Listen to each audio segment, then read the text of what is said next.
Tech ન મેલે રે તે મર્દ ખરા જગમાં અહીં. અત્યારે આપણે જોયું કે જેને ભગવાન સ્વામિનારાયણનો આશરો અને જીવનમાં એક જ નિષ્ઠા કે ભગવાન સર્વ કરતા છે. ઉપાસનાની વાત આપણે જ્યારે કરીએ છીએ ત્યારે ઉપાસના એટલે શું કે પહેલું તો એ ભગવાન સર્વોપરી સર્વ અવતારના અવતારી સર્વ કારણના કારણ છે, આ એક દૃઢ હોવું જોઈએ. અને બીજી વાત કે સર્વ કરતા છે, એ ભગવાન સિવાય આ દુનિયામાં કોઈ કંઈ કરી શકતું નથી, એમનું જ કરવું સર્વે થાય છે. એ ભગવાન સર્વ કરતા છે, એમનું ધારું એમની ઈચ્છા મુજબ જ બધું થાય છે. ત્રીજી વાત છે કે સાકાર છે, ભગવાન નિરાકાર છે જ નહીં, એ સાકાર છે. ભગવાન મૂર્તિમાન છે અને મૂર્તિમાન હોય તો આપણે દર્શનનું સમાગમનું સુખ આવે. ચોથી વાત એ પ્રગટ. ચાર વાત જો આપણા જીવનમાં દ્રઢ થઈ હોય તો આપણી ઉપાસના દ્રઢ થઈ કહેવાય. બાકી તો પછી એમાં પોલમપોલ ચાલતું હોય તો ઉપાસનાની વાત કરીએ પણ ઉપાસના કહેવાય નહીં. સમય આવે મીમાં ફસકું થઈ જાય. જોગીમાં કહે સમય આવે મીમાં ફસકું, વાતો કરે બળની, નિષ્ઠા નહીં કરે, સમજણ નહીં કરે, આ છે તે છે એમ તેમ, પણ સમય આવે ત્યારે પાછું આવું દોરા ધાગા થઈ જાય, બીજાનો આશરો પણ થઈ જાય, બીજાની વાતમાં લેવાય પણ જવાય, તો એ ઉપાસના દ્રઢ ન થઈ કહેવાય. ભગવાન સર્વ કરતા છે. આપણે માટે તો એક જ વસ્તુ છે કે જે કરશે સારું જ કરશે. દાસના દુશ્મન હરિ કેદી હોય નહીં, ગુણાજ સ્વામી કહ્યું કે આપણા દુશ્મન ભગવાન છે જ નહીં. આપણે દુઃખ ભોગવાનું હોય તો ભોગવી જ લેવાનું, સુખ આવે તો સુખ ને દુઃખ આવે તો દુઃખ. ભગવાન કરતા છે, આપણે માટે દુઃખ મૂકશે તો પણ કલ્યાણની વાત છે, સુખ આપે તો કલ્યાણની વાત છે. મોદા કરે, હાજા કરે કે પછી ગમે તે દુઃખ, આપણા મુશ્કેલીઓ, સંસારી, વ્યવહારિક, ધંધાકીય, નોકરી, સરકારી, દરબારી, બીજું ત્રીજું બધું આવવું છે. તે જ વખતે પણ આપણે આવી દ્રઢતા રાખવી જોઈએ. દાદા ખાચર અને પ્રદ્વય બધાની ઘણા આખ્યાનો છે બધા કે એવા પ્રસંગોમાં પણ દ્રઢતા ન થડી કે સ્વામિનારાયણ ભગવાન નથી. શ્રીજી મહારાજે પોતે દાદા ખાચરને કહ્યું, દાદા ખાચર મારે લઈને તને દુઃખ આવે છે, આ તારો કાકા મંડ્યા છે રાત દિવસ કે હું અહીંયા છું એટલે એમ છે કે આ બધો તારો ગ્રાસ હું પડાવી લેવાનો છું, તારો ગ્રાસ હું લઈ લેવાનો છું, એવી એમની બ્રહ્મણા છે. એટલે તને દુઃખ આપે છે કે કોઈ હિસાબે અહીંથી આ સ્વામિનારાયણને કાઢે તો સારું, એટલે તું મને કહે ને હું જઉં અને તું સુખી થા. કારણ કે આ તો બધે જ તારું અવરું બોલ્યું છે, સમાજમાં, કુટુંબમાં, પરિવારમાં, સરકારમાં, દરબારમાં, ગમે ત્યાં એ દાદાની વાંકું બોલ્યા જ કરે, દુઃખ આવ્યા જ કરે, વિઘ્નો કર્યા જ કરે, અરજીઓ કર્યા કરે, સરકારી દરબારી બધા કેસ આવ્યા જ કરે. દાદા ખાચર શું કહે છે, મહારાજ એ બધા દુઃખ જેટલા છે એનાથી પણ વધારે મને દુઃખ આવે એ બધા હું સહન કરીશ, પણ તમારો વિયોગ, તમારા જે મને દર્શન દરરોજ થાય છે એ દર્શન મને ન થાય તો એના જેવું મને કોઈ દુઃખ નથી. માટે મારે તો તમને દર્શન જ જોઈએ. તમે અહીંયા રહ્યો, અમને દર્શન, સમાગમ, કથા, વાર્તા અને આવી રીતે અમને સુખ આપો, એ જો આપણી નિષ્ઠા કહેવાય. આ મહિમા સમજાય કહેવાય, સર્વોપરી કરતાં બધું સમજાય કહેવાય.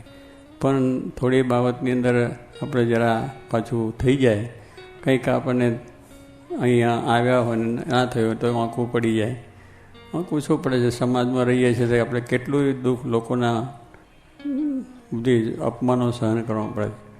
નોકરી કરતા હોય તો પણ ઉપરના માણસો, અમલદારો, શેઠિયાઓ કર્યા કરતા હોય.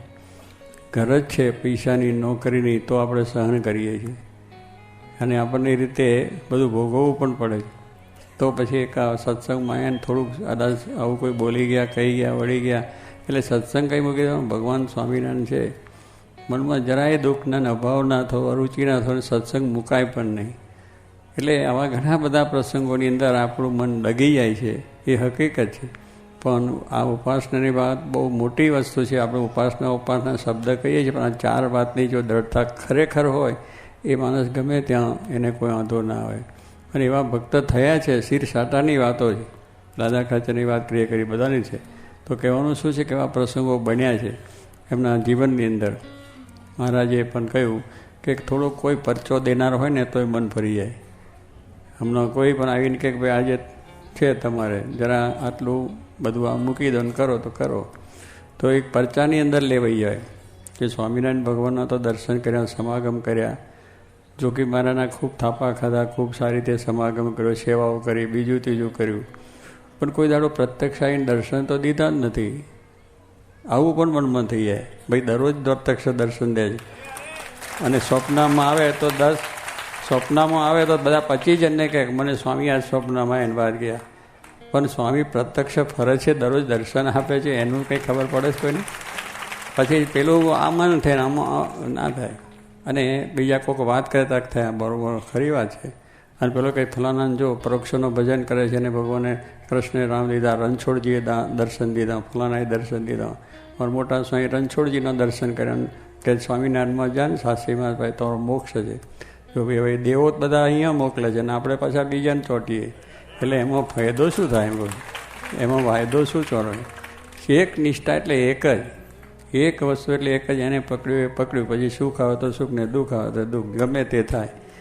એ પછી એની અંદર એક શ્રદ્ધા એટલે પૂરેપૂરી શ્રદ્ધા એ જ કરશે, મારું સારું કરશે એ જ. દરબારોને પણ મહારાજે જ્યારે કહ્યું ત્યારે શું દરબારો બોલ્યા? મહારાજ કથા વંચાવતા, પ્રાગજી પુરાણની કથા વાંચે, દરબારો સામે બેઠા પાઘડા મૂકીને, અને કથાની શરૂઆત થાય એટલે દરબારો જોકો ખાતા થઈ જાય, ઊંઘ આવે તરત. કારણ દરબારને જો ડાયરો જામ્યો હોય, કાલે રાત્રે જામ્યો હતો ને ડાયરો, આપણે એવો ડાયરો જામ્યો હોય એટલે એમાં ડાયરામાં તો બીજું કંઈ હોય નહીં, ભજન કે ભક્તિ કે સત્સંગ કે માળા કશું જ ના હોય, કે કોઈ ભગવાન રામાયણની વાત કે મહાભારતની વાત કે વચનાવત સ્વામીની વાત, એ કંઈ વાતો હોય જ નહીં. એ ફલાણાની ત્યાં ધીઘાનું થયું હતું, 2 જણને માર્યા, બીજું આ લાયા ને આ લૂંટ્યા ને બીજું, એ ધીઘાનાની જ વાતો હોય. એ કેપમાં દારૂ પીધો હોય, જરા અફીણ ચડાવ્યું હોય ને ચાલ્યું જાય. તો એવા ડાયરાની અંદર આ બધી વસ્તુ બેસનારા એ ભગવાન સ્વામિનારાયણ એ બધું ડાયરો મુકાયા, વાલા તરવાળા મુકાયા અને માળા આપી. પણ એ કથાનું અંગ એમને પડેલું નહીં. કથાનું અંગ એટલે શું કે કથામાં જે કંઈ વાત છે એ એમને બરાબર બહુ સમજાય નહીં. આમ તો એટલે દેરે ઊંઘ આવી જાય જરા. જે વાતમાં રસ હોય ને તો આખી રાત જાગે. સિનેમામાં જાય તો 50 રૂપિયાની ટિકિટ લઈને ઓહો જેને શું ભગવાનનો સાક્ષાત્કાર થતો હોય એટલું બધું વિરાટ થાય. અને અહીંયા આગળ કથામાં સાક્ષાત મહારાજ બેઠા દર્શન આપે તો ત્યાં આખો આમ થયા કરે. શું પણ એમ કરવા જવાલા? કંઈક મહિમા સમજો. આવી એક નઈ જેવી વસ્તુ, દુનિયાની વસ્તુનો જ્યારે મોહ ને આસક્તિને એની અંદર જો આપણું બરાબર સ્વસ્થ રહેતા હોય તો આ તો આપણો મોક્ષ કરનાર. પહેલાં કોઈ મોક્ષ કરનાર નથી, કલ્યાણ કરતા નથી. તો એ દરબારો જોકા ખાતા તો પછી મહારાજ કે દરબારો પૂરા ખાચરા કથા આવી સરસ ભાગવતની છે, પુરાણી વાંચે છે પ્રાગજી, અને તમે જોકો ચોરો ખાચર બધા પાછા આમ તો સખા મહારાજના, એટલે જરા ગમતી ખરા. મહારાજ કે અમને ઊંઘ આવે જ નહીં, તમે શું વાત કરો છો? અરે હું જોઉં છું ને મારે કંઈ ઊંઘ આવે? મહારાજ આવે જ નહીં. અમે કોઈ દાડો આવું છે ને આવા કથામાં બેઠા કે અમને ઊંઘ તો આવે છે? આવે નહીં. પણ તમે જોકો આમ નીચે અમને જાઓ. મહારાજ એ વાત બરાબર તમે કહો છો એ, પણ આ અમારો વિષય નહીં, આ અમારું અંગ પણ નહીં. કથામાં બેસીને કથા સાંભળી વ્યવસ્થિત રીતે. કારણ કે અમારે તો આગળના અમારા જો તમે અમારું જીવન જુઓ તો ધીંગાણાની જ વાત હોય. ધીંગાણામાં અમને રસ છે, આખી રાત જાગીએ, આખી રાત વાત કરીએ. આપણે આ સિનેમા અને બધા જલસા ચાલતા હોય, દારૂની પાર્ટીઓ ચાલતી હોય, આખી રાત જાય કે ના જાય? જાય છે. નવરાત્રિની અંદર જુઓ તમારે ધામધૂમ વગર તેડે નોતરે ત્યાં જઈને બેસી જાય બધા.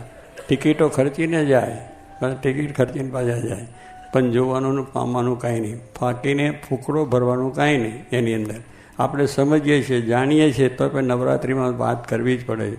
ભાઈ નવરાત્રિ ગઈ, હવે નવરાત્રિ માતાના દર્શન કરી આવો ને ભુવનેશ્વરમાં બધું પતી જશે તમારે, જાઓ.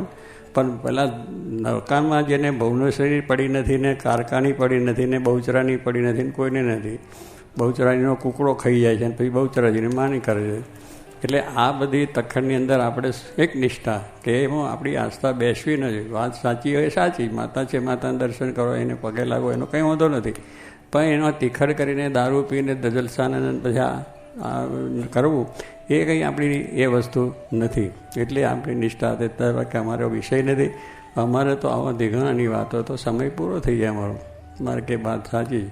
તો શું છે તો કે આ ઊંઘ જે આવે છે અમને એ આ પ્રાગલો કાઠી તો બહુ ટૂંકારે બોલે, આ પ્રાગલો તમારો છે વાંચે છે એની અંદર જે ભાગવતનું પૂછશો ને એમાંથી ઊંઘ આવે છે. એમાંથી ઊંઘ નીકળે છે ને એ ઊંઘ અમને આવે છે. મારે કે આવી કથા છે એમાં કે ઊંઘ હોતી છે, તમે શું બોલો? મારે કે એમાંથી જ ઊંઘ આવે. મારે કે એવું હોય નહીં, કાંઈ નહીં. તો કે મારા જો હવે તમારે વાત બરાબર છે, ભાગવતમાં વાંચીને જે અમારે સમજવું છે, રામાયણમાં વાંચીને વેદ, ઉપનિષદ, ભાગવત, બીજા ત્રીજા જેટલા ગ્રંથો છે એ બધાને વાંચીને જે સમજવાનું નિષ્ઠા કરવાની છે એ અમે કરી નાખીએ. શું કે સ્વામિનારાયણ ભગવાન સર્વોપરી છે, સર્વકર્તા છે, અમારા અન્નદાતા છે, અમારા રક્ષણ કરતા છે, અમારું આ લોકને પરલોકનું બધું સુખ કરનાર એ છે, એવી એક નિષ્ઠા ગાંઠ બાંધી છે. અને હીરની દોરી અને તેલનો ટીપો અને એ ગાંઠ જે મારી એ દુનિયામાં કોઈ છોડી શકે નહીં. એમ આ પ્રમાણે અમારી નિષ્ઠા છે. તમારા માટે કોઈ વાંકું બોલે, તમારા વગર બીજો કોઈ આશરો કરાવે, બીજી માનતા દોરા ધાગા કરાવે, એનું માથું ઉડી જાય, પણ મારું મન ફરે. આ નિષ્ઠા, આ આપણી નિષ્ઠા કહેવાય. આવી દ્રષ્ટા હોય તો આપણું કામ થઈ જાય. પણ દેહને રાખવા માટે બધા ઉપાય કરી બળવાનું છે. દેહ પડવાનું છે ને છે જ આ દુનિયામાં, આજે નહીં ને કાલે. પ્રહલાદજીને કહ્યું ને કોઈ તારું, પ્રહલાદજીએ જ કહ્યું કે તમે મને અત્યારે તો રક્ષા કરી છે, પણ મારું દેહ તો પડવાનું જ છે, આજે નહીં કાલે પડવાનું છે. અત્યારે રક્ષણ કરી છે. કેટલીક વખત કોઈ રક્ષણ કરે આપણું કે ઓ મારું રક્ષણ કર્યું, એટલે એને હેલમાં તોડી જાય. એટલે આ ભગવાને રક્ષા કરી છે, એનામાં રહીને ભગવાન કરે છે. આપણી કોઈ પણ રક્ષા કરે છે કે આપણને કોઈ પણ મદદ કરે છે તો એમ જાણો કે ભગવાન આપણા એનેમાં રહીને સ્વામિનારાયણ ભગવાન કામ કરે છે, જોગીમાના આશીર્વાદ કામ કરે છે. એ દ્રષ્ટિ આપણી પાકી હોવી જોઈએ. ગમે ત્યાં જઈએ તો બેસ એની જોડે બેસીએ, બોલીએ, ચાલે બધું, પણ આને જ મારું ભલું કર્યું, આને જ મારું સારું કર્યું. સારું કરનાર આપણું છે. ભગવાનના આશીર્વાદ એટલે સ્વામિનારાયણ સિવાય કોઈ કરનાર જ નથી. જોગીમાના આશીર્વાદથી જ બધું કામ થાય છે. આવી દ્રઢતા, આપણી હિંમત બરાબર હોવી જોઈએ, તો આપણી નિષ્ઠા બાકી કહેવાય. ને કે પછી ધીરે ધીરે થાય એટલે લાવો દોરો બાંધો. બધા ફગી ગયા. અભયસિંહ બાપુને તાવ આવ્યો.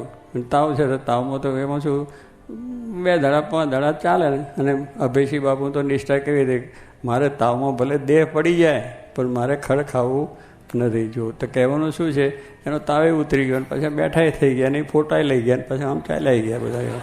એટલે કે આનંદ થઈ ગયો કેમ નહીં. એટલે આવી બધી વસ્તુ છે તે મહારાજ દાદા એટલે કહ્યું કે અમારી નિષ્ઠા આમ છે, તમે ભગવાન છો એમને નિષ્ઠા છે. એમાં કોઈ અમારી નિષ્ઠા ફેરવામાં આવે તો એનું માથું ઉડી જાય, પણ અમને ફેર પડે નહીં. એની એમાં લલચાઈએ નહીં, એની વાતમાં ન લચે, એના કોઈ જાતના પદાર્થમાં લચે નહીં, એની કોઈ જાતની મોહબતમાં લેવાય નહીં, કોઈ મોહબત નહીં.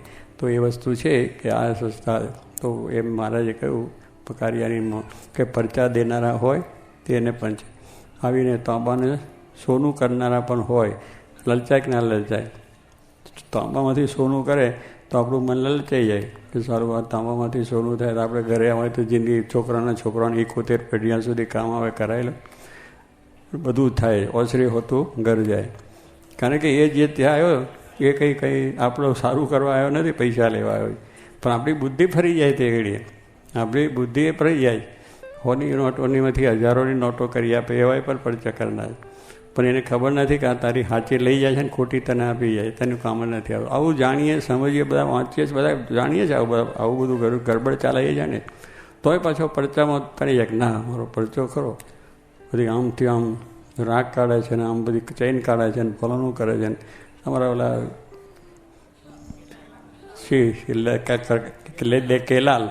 કેલાલ કે આવું બધું મને કરતા આવડે છે, હું કરી બતાવું. હું અમે સાથે જ રહેલા હતા ને એક ગુરુને ચેલા છે. એટલે કહેવાનું શું છે કે આમ આપણે વસ્તુની અંદર લેલાવું નહીં કે એનાથી આપણે બહુ એ નથી, એનાથી મોક્ષ નથી એટલું સમજો. દુનિયાની પદાર્થ આપશે, બૈરા આપશે, છોકરા આપશે, પૈસા આપશે, અને બધી ઘણી જાતની સમૃદ્ધિ આપશે, એનાથી મોક્ષ નથી એટલું સમજો તો મન નહીં લલચાય. પણ એને મેશે ના એનાથી મારું સુખી થઈ જશે, એનાથી મારો વ્યવહાર ચાલશે ને ફલાણું ચાલશે. વ્યવહાર તો ભગવાન ચલાવનાર છે. આપણું જે કંઈ કાર્ય છે ભગવાન કરનાર છે. આવી આપણી એક વસ્તુ દ્રઢ હોય તો વાંધો ના. મારે કારિયાણીના મોચો ખાતરની વાત કરી. કારિયાણીના મોચો ખાતર એ પરોક્ષના ભક્ત હતા, માર્ગીના પંથમાં હતા. ત્યાં તો નિયમ ધર્મ હોય જ નહીં માર્ગીના પંથની અંદર. પણ માર્ગીના પંથની અંદર પણ બ્રહ્મચર્ય બરોબર રાખતા. ત્યાં તો ભ્રષ્ટાચાર જ બધો, બધા ભેગા બેસીને ભેગા થઈને એવું જ કરે. પણ એ માર્ગીના પંથમાં હોવા છતાં પણ પોતાનું બ્રહ્મચર્ય શ્રદ્ધ ભગવાનમાં વિશે શ્રદ્ધા અને ભગવાનની કથા બધું સાંભળે એવા ભક્ત ખરેખર પાકા હતા. ભગવાનમાં જ સર્વ આસ્થા રાખનારા. એક દિવસ એક માણસ આવ્યો અને બાપુ સદાવ્રત હતા, એટલે તમાચો ખાચર સદાવ્રત આપતા માણસોને 12 મહિના. એટલે કે આ સદાવ્રતી છે ને એને પૈસાની જરૂર પડે એટલે એમ લાલચ આપવા માટે આવ્યો ને કે બાપુ આ તાંબામાંથી સોનું કરી દઉં અને તમારે આ સદાવ્રતનું કામ છે એટલે તમારે કોઈ દાડો ખોટ આવે નહીં, ખામી ના આવે, એટલે કે તાંબામાંથી સોનું કરું. એટલે આમ તાંબામાંથી સોનું બધી વાતચીત કરી. પેલા સુરા ખાચર શું મોચા ખાચર શું કહે છે ને કે લલચાય કે ના લલચાય કે સારું આવ્યા છે તો આપણે બધી આપણું મકાન ખોરડા જરાક બંગલા ખોરડા ના થઈ જાય, આપણું જમીનવાર જે આપણું બધા હથિયારો વાસણ કુસણ બધું સોનાનું થઈ જાય, કરવા દો. જો એ બધું લાલચ લાગે કે ના. એને કહ્યું જો આ તું અહીંયા તો આજે અહીંયા આવીને બેઠો છે દરબારમાં, પણ હવે તું આ ગામની બહાર નીકળી જા. આ ગામમાં ફરી આવીશ નહીં ને કે તારું બરાબર હરખું થઈ જશે. તારા મારે તાંબાનું કરેલી હોનું મારે જોતું નથી. અને જો તન તાંબામાંથી હોનું કરવાની જો તારી પાસે જે એ છે એ કળા, એ કળા તું ઘરે બેઠા બેઠા કરીને બોલાવી. ત્યાં તાંબાનું હોનું કરીને તું જ કરોડપતિ થાય ને પછી અમારી પાસે કરોડપતિ કોણ બનેગા. આપણે દોડાદોડ કરીએ છીએ કરોડપતિ કરવા જાય, ત્યાં કરોડપતિ કોણ બનવાના છે? એ કરોડપતિ થવા સારું તો આ પ્રયત્ન કરે, રખડે જ બિચારો કળાવતી કરીને. પૈસા કમાવાની આ બધી યુક્તિઓ છે, પણ આપણે ફસાઈ ગયા કે આમાંથી પૈસા મળી જશે. પૈસા ભગવાન આપવાના છે, ભગવાન પાસેથી જ બધું મળવાનું છે.